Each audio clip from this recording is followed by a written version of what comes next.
What's good, guys? I'm back at it again with UFC Vegas 98, 6 best bets in lock of the week, including a little bonus.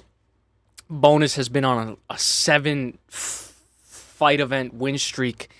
Bonus for Paris over 1.5. Bonus for, and sometimes I give you two bonuses. Bonus for Paris over 1.5. Bonus for UFC 307 over 1.5. UFC lock of the week. Brian Battle. UFC lock of the week 307. Roma Delidze, we are on a lock of the week streak, so we got to continue that. One thing we have to take into consideration is I just saw LOTW versus Max Holloway interview where they were both in the same Discord or same call, and LOTW was asked why he has the BMF belt, and Max Holloway said that he's a fan. We got to see more of this. We got to see more of this hype in order to hype up UFC 307. I'll be talking about it all week, anticipating it.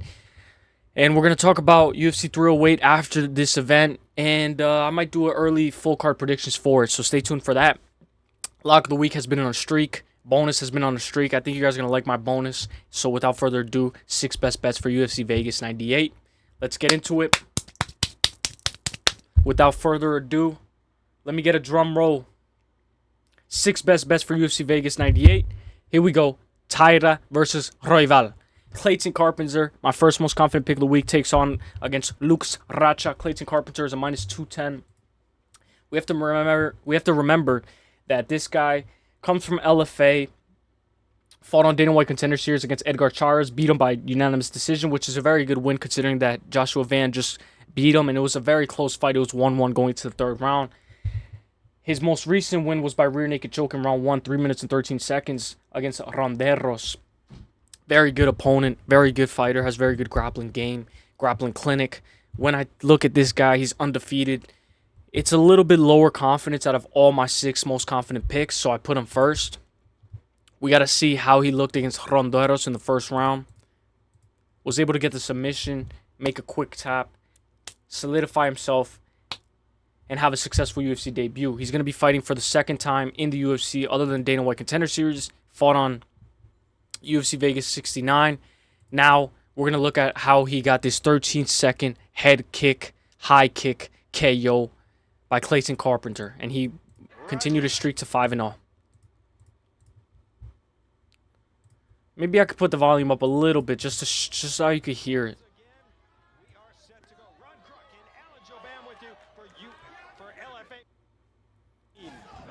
You can hear the sound of that kick. The sound of that kick is brutal. Ends up closing distance. Starts off fast. This guy's mainly a wrestler. So the fact that he starts off and gets that head kick, high kick up there really fast puts a notice for his division. I think this guy's going to win. I think he's going to beat a guy like Lux Racha. And I think he should be able to beat Lux Racha by unanimous decision. Lux Racha, though, is facing off against Clayton Carpenter at UFC Vegas 98. And this is how he looked in his last fight.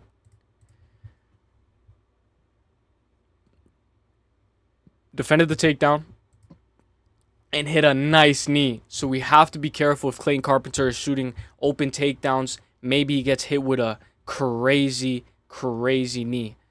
I don't think it's likely, though. I think a guy like Clayton Carpenter could get the back, get a submission. If not get a submission, threaten the submission, and grind out a 15-minute hard-fought decision. With all that being said, Clayton Carpenter is my first most confident pick of the week. Second most confident pick of the week. Themba Gorimbo, we know Dwayne "The Rock" Johnson is a big fan favorite of this guy. He gave him a house. Themba Gorimbo's 13-4-0 currently. And not only is 13-4-0, but he's set off to face off against Nico Price.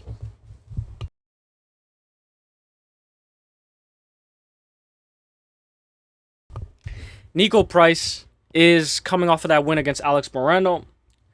Themba Gorimbo's most recent win is to Ramiz Brahimaj by decision, and then prior to that he beat Pete Rodriguez and then beat Takashi Sato. So he's on a 3-fight win streak before, and then he's on a 3-fight win streak right now. He recently just lost to AJ Fletcher, who just beat Zigamontes Ramaska, and he lost to AJ Fletcher by submission, guillotine choke in round 2, which is no shame in that at all. Themba Gorimbo shows that he is in style, in shape, in fight ready shape, and he's ready to fight. He's ready to take on a guy like Nico Price. I can't play the music, but it's timber. You'll be the one. You won't forget. Hey. Hey. I don't want to get copyright. But you know he's in good shape, phenomenal shape, trains at a good gym. Not only does he train at a good gym, he's in a good shape, he's in a good headspace. And this is one of the most important aspects of fighting. If you're in a good headspace, that's all you need, man. Then Greenbow, what I wanted to show was, this is a good little 2-leg parlay that you guys can choose. Shout out to this guy, MMA Mies. Over 1.5, minus 310. Daniel Rodriguez versus Alex Moreno, that's fine. And then over 1.5 for Themba Greenbow versus Nico Price at a minus 220. Turns your leg into a minus 109 if you guys want to play that. Not a bad leg. And then this is Themba Greenbow, who returns to Zimbabwe. In my opinion, Themba Greenbow should be a lock of the week, but he's too juiced. He has too much. He's a minus 340, and his opponent Nico Price is a plus 250. So Themba Greenbow's a very good guy, very good, humble guy, and deserves all the things that are happening that are well fortuned to come his way. Very good guy, man. I love this guy, man. This guy's fun.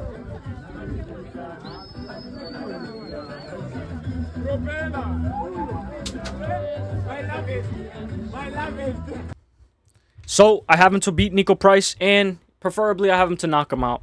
But, let's play the over 1.5 and let's play the game. Abdul Razak Al-Hassan is my third most confident pick of the week. Not only is he my third most confident pick of the week, but he has a little bit of a hassle in front of his hands. He's a minus 172, faces off against Josh Frem, who's a plus 134. One thing I want to say about Abdul Razak Al-Hassan was he has not had an easy career. He had no contest against Cody Bumditch, because he elbowed him to the back of the head, and that was very clear, maybe. But a guy like Cody Bumditch has multiple no contests on his record, so you know a guy like Cody Bumditch is a quitter. Joe Pyfer, he lost by arm triangle choke. It was a club and sub. He was able to drop him, and then he was able to get that arm triangle. And then his most recent win is to Claudio Ribeiro, which is punches in round 2, 28 seconds, which was in 2023. So this is a little bit of a hassle in his hands, considering that he's coming off of a little bit of a skid. Maybe he could have beat Cody Bumditch. In my opinion, I think Cody Bumditch was looking for the easy way out. But he looks good, and I think a guy like Josh Frem, who has 11-6 record, is nowhere near the pinnacle of Abdul Razak Al-Hassan. This is KO over Di Cherio. Very good head kick KO. Beautiful head kick KO. Beautiful. Left that guy on the mat. Didn't even need the ref to step in. He already knew that it was over. Beautiful backflip as well. Abdul Razak Al-Hassan is the third most confident pick of the week. This is I know he's in Reebok shorts, so this is a little bit of a long time ago, but it shows that he's a powerhouse. Lands a beautiful uppercut right down the middle. Finishes his opponent. Usually when he finishes his opponent, it's lights out and game over, and that's it. Sometimes he doesn't even need the ref to step in. He already knows that the fight's over. That's one thing I like about Abdul Razak Al-Hassan, is that his power is so brutal. He doesn't even need the referee to step in. So, let's go Abdul Razak Al-Hassan. My lock of the week. Here we go, baby. Let's go. Ramazan Temirov. And I know what you guys are going to say. He's juiced to the grills. He's juiced up. Why are you taking him as a lock of the week? One thing I want to say was I've been taking a lot of risks with my most recent lock of the weeks, Brian Battle and Roman Dolidze. So we got to play it a little bit safer. He's a minus 350. Faces off against his opponent, who's CJ Vergara, who's a plus 255.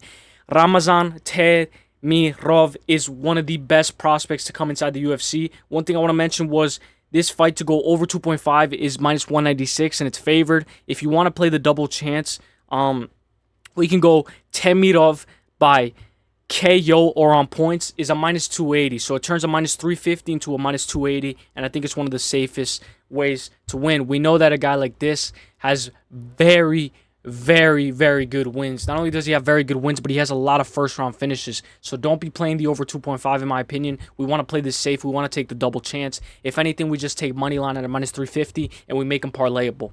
He has a first-round finish, another first-round finish in Ryzen, then in a different organization, first-round finish, decision, first-round finish, second round. If he doesn't finish you in the second or first round, he's most likely going to go the distance. But one thing we want to say is out of all of his first-round finishes, they are majority by KO. Here, he lost by submission to Talgat Zalmigayev, and that was in round 2, 3 minutes and 17 seconds. My opinion, I think this guy's a menace. I think he's going to knock out CJ Vergara. If he doesn't knock him out, he's going to win a clear-cut unanimous decision. Play no games with a guy like this. I think he's very good in this division. So give me Temirov by KO or on points at a -280 to win this fight. We got to see. He's making his UFC debut against CJ Vergara. CJ Vergara is a +255, one of the biggest underdogs on the card other than Nico Price and other people. This guy is an amazing prospect in my opinion. Not only is he an amazing prospect, but look at his career highlights. Drops him, has that clear-cut power, especially in the flyweight division. This guy's going to be a problem if we can add him into the flyweight division and he can have a successful UFC debut. We're going to play that one more time. Let it play. Let it play. This guy's cut for flyweight. We're just going to let this play. I have another clip as well. So we're just going to see it one more time. Right hand of hell just comes over the top. And this is another clip of his training. Shows that he's in phenomenal shape. Not only is he in phenomenal shape, but his training regimen is amazing. He trains almost every single day, and he should be able to beat a guy like CJ Vergara. This is my lock of the week for UFC Vegas 98. Give me Temirov by KO or on points at a -280. Turns a -350 into a -280. Lock of the week, baby. Let's have a successful UFC debut. We know guys at UFC debut win at a 30% clip, so this is a little bit of a risky pick, but I figured I'd go safer because we need this lock of the week streaks to keep going. So, a little bit of a chalky-locky, but it's parlayable, especially if you just want to take the money line, then we can look for a two-leg. So, with all that being said, that was my lock of the week. I already gave you guys Clayton Carpenter, Themba Greenbow, Abdul Razak Al Hassan, lock of the week, Ramazan, and then my fifth. Hang on, I just lost my count. Clayton Carpenter, sorry. Themba Greenbow, Abdul Razak Al Hassan, Ramazan, and then my fifth most confident pick of the week, Grant Dawson to win this fight by unanimous decision, 21-2-0. He has a draw already on his record, and you can say maybe this fight can go to the draw. I know a lot of people have been saying that this fight is probably going to go to the draw. I don't think this fight goes to a draw. His most recent loss is to Bobby Green. Grant Dawson is juiced. He's already a -400 as we speak. He's a -440. But let's say we want to take method of victory and we want to take Grant Dawson by decision. Grant Dawson by points is a -140. It turns a -440 into a -140. If you want to go Grant Dawson by submission, it's a +420. In my opinion, I think this fight goes the distance. I think Grant Dawson at a -140 is one of the best outcomes and one of the most likely outcomes. This is Grant Dawson, little skit. I am one of the best in the world. Islam Makhachev, you are the GOAT, but I am your replacement.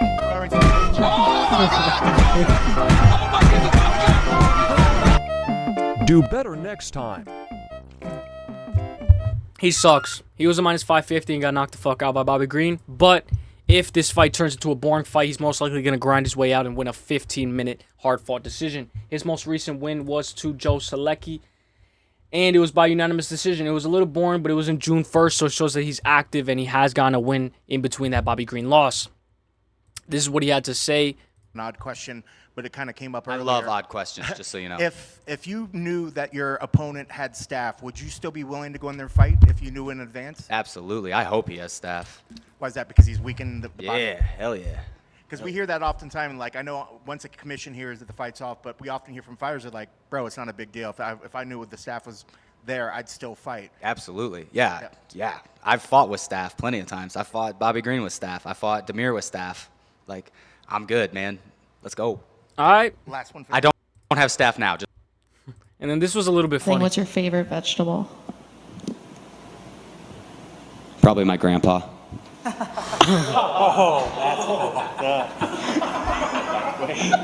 Grant Dawson's a good guy, man. He's a good guy. Should be able to win this fight. Give me Grant Dawson to win this fight by unanimous decision at a -140. But if you don't want to play that, take the double chance to win by submission or KO. This is one of the highlights. I know this is a very long time ago, but he was set to face off against Julian Erosa. I want to show that Bobby Green could have just been a one time in the moment. You know, he just stepped into the first round and he didn't feel himself and he got dropped and he got finished. That's fine. Look at how he eats this knee at the beginning of the clips of the highlights. He's able to, I know it's blurry, but he's able to eat this flush knee that lands right on the top. And if he was set to face off against a guy like Julian Erosa, that means the UFC has very high anticipation and expectations for a guy like him. With all that being said, if he's able to eat a flying knee, I don't think a guy like his opponent, Rafa Garcia, who's a plus 310, is going to have any match or anything for him. I think Rafa Garcia is a sacrificial lamb for Grant Dawson, if this is the Grant Dawson that we all know, who beat Demiros Magulov, who just beat Uselyis, who is in phenomenal shape to win this fight by unanimous decision, 29-28. My 6 most confident pick of the week, I gave you guys Clayton Carpenter, I gave you guys Themba Garimbo, I gave you guys Abdul Razak Al Hassan, my lock of the week, Ramazan Temirov, and then Grant Dawson. What's my 6 most confident pick of the week? Taira, 16-0 undefeated prospect from Japan. If he wins this fight, he could be in title contention, and he could be on the road to being one of the first male Japanese prospect UFC champion ever in all of Asia. We have never had a male UFC Japanese champion ever in the UFC, so for this guy to be 24 years old and have his second headlined main event against Royval, who is number 3 in the world, this is a very big step up in competition. So be careful with this play, but I think he should be able to get this job done. Not only do I think he should be able to get this job done, but after doing a bunch of tape study on Royval, if you guys saw my in-depth breakdown, I did a bunch of tape study, a little quick gist video just to tell you guys what I think about that fight. You could go check it out if you want. Taira fought his 3rd pro fight at strawweight. Makes him look like a giant. So even in his 3rd fight, he was always fighting, always staying active. I know this is not a cage, this is a boxing ring, but it allows grappling as well. Taira gets a beautiful takedown, locks his hands, goes around the leg, and then takes him down and grapples him. Taira has always been a phenomenal prospect. The fact that this guy's undefeated is very impressive. Not only do I think that it's very impressive, but to have one of the first Japanese UFC champions that are male would be a phenomenal cherry on top, because we get to go to Japan. We haven't been to Japan since 2017 for the UFC.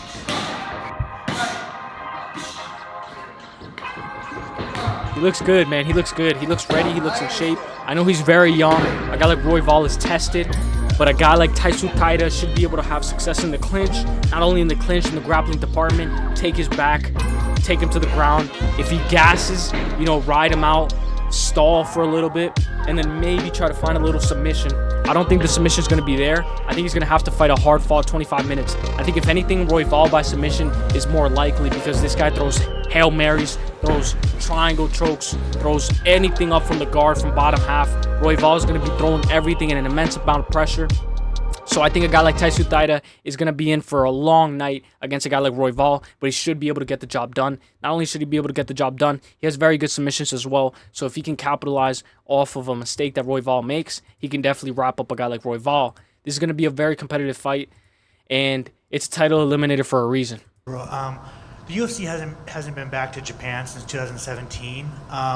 Dana White said last night that they need a star in order to go back. Do you believe you can be the fighter to bring them back to Japan? UFC は2017年以降日本でやれてないと。で昨日ダナ・ホワイトも、日本に行くにはやっぱり日本のスターが必要だというような発言もありましたが、ご自身がそのスターになれると感じていますか？そうですね、もう本当、UFC が日本に来るということで、そのスターに And when we look at the odds 自 of 分 this になれ fight, るかなって。 don't worry guys, I have a なりたいなと思って bonus ます for you, but when we look at the odds, Yes, I'd love to have UFC back in Japan, and am I the star? Yeah, hopefully I want to be that star to bring that back to Japan. he can definitely be the star. One thing I want to say is he's very humble. Not only is he very humble, but at a minus 290, there's a lot of high expectations for this guy. Be careful when you're playing with this guy, because this guy could be in a position where he's losing a couple more rounds than you expect him to. He lost the first round against Alex Perez, and it was very competitive leading up until the injury. One thing I want to say is you never know what to expect with a guy like Taira, but I think he should be able to win this fight. So give me Taira money line to win this fight by unanimous decision. This is him knocking out Carlos Hernandez. I know a lot of people say, why does he have so much hype after knocking out a guy like Carlos Hernandez? But in order to do this, this is pretty impressive. This is pretty impressive in my opinion. Especially the accuracy on his right hand.